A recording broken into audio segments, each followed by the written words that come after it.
Hello everyone, তোমরা সবাই কেমন আছো? আশা করি খুব খুব খুব ভালো আছো, আর আমিও খুব ভালো আছি। আর এই যে দেখতেই পাচ্ছ, খেয়ে দিয়ে তাড়াতাড়ি খেয়ে স্নান করে খেয়ে তাড়াতাড়ি রেডি হয়ে বেরিয়ে পড়েছিলাম। বেরোয়নি, বেরোবো, আমরা এক জায়গায় যাবো বলে। তো আমি রেডি হচ্ছিলাম, আমার একটু দেরি হয়ে গেছিলো। আরও এমনি আমার আগে বিয়ের আগে আমার লেট হতো না, এখন একটু লেট হয়, একটু কাজ ব্যস্ত থাকে এখন। তো ওকে একটু বলছিলাম একটু ভিডিও করে দাও, তো একটু ভিডিও করে দিচ্ছিল ও। আর এই যে আমি এখনও ভালো করে সিঁদুরটা পরতে পারি না। ওই যে একটা সিঁদুরে কি একটা কি থাকে না ভেতরে ছোট্ট মতন, তো ওটা দিয়ে পড়তে যাচ্ছিলাম, দেখি ভালো হচ্ছে। তারপরে এই কানের এগুলো যে পোশাক করে বাট না কি বলে, এটা দিয়ে তো একটু পারি, একটু বেশি হয়ে যায়, তবে এটাতে পড়তে পারি। তো এই যে আমাদের রেডি হয়ে গেছিলাম, আর আমি আরও বাইরে বেরোবো আর বৃষ্টি হবে না, এটা তো হতেই পারে না। তো আমরা বেরোলে বৃষ্টি হবেই হবে, এমন একটা ব্যাপার।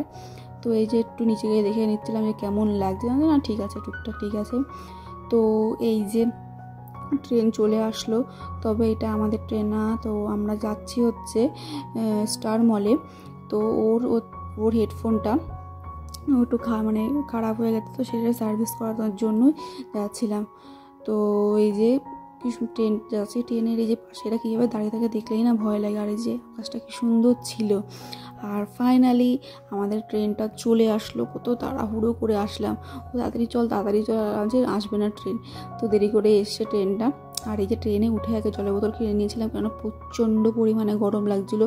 আর সেদিনের ওয়েদারটা খুব ভালো ছিল, আর আকাশটা তো পুরো একেবারে মনে হচ্ছে দুর্গাপুজোর একটা ব্যাপার। তো এই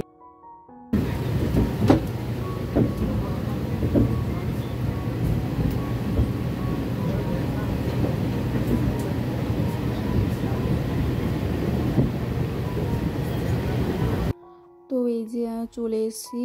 আগে আমি কখনো স্টার মলে আসিনি, তো এটাই আমার ফার্স্ট টাইম। তো যে জন্য আমাদের আশাটা সেটাই আমাদের হয়নি। পুরো সার্ভিসের যে সেন্টারটা সেটা নাকি উঠেই গেছে মল থেকে। এত খারাপ লাগছিলো যে ও জানতো না, তাহলে তো আসতাম না। তো আসলাম যখন, তোরা একটু ঘুরেই নিই একটুখানি। তো মলটা একটু পুরো ঘুরে নিয়েছিলাম। আর ওখান থেকে একটা বিস্কুট অফার দিচ্ছিলো, বিস্কুট আর একটা রুম স্প্রে নিয়েছিলাম। আর পাশে জুডিও ছিল, তো জুডিওতে একটু গেছিলাম। জুডিওর কালেকশন খুব একটা ভালো লাগেনি, জানি না কার কী লাগে, তো আমারটা খুব একটা ভালো লাগেনি। আর এই যে আসার সময় বারাসাতের ওই যে বাজারটায় কত বাজার বসে, আর আমাদের এই যে স্টেশনের বিখ্যাত পুরো একেবারে পেয়ারা মাখা এত ভালো উনি মাখায়। ওনার পেয়ারা মাখার মধ্যে একটা স্পেশাল আছে, যেটা হচ্ছে চাটনি দেয় একটা। চাটনিটা এত টেস্ট, ওকে আমি খাওয়ানোটা শিখিয়েছি এখানে, শেখানো বলতে এখান থেকে খাওয়া, সেটার কথা বলছি। তো এত সুন্দর বানায় ওর আর আমার মধ্যে এই চাটনিটা খাওয়া নিয়ে একটা ঝগড়ার মতন বেঁধে যায়। তো আমি বাড়িতে নিয়ে গেছিলাম মাখাটা, আর আমি মোমো নিয়ে নিয়েছিলাম, আর একটু এমনি পেয়ালাও নিয়ে নিয়েছিলাম।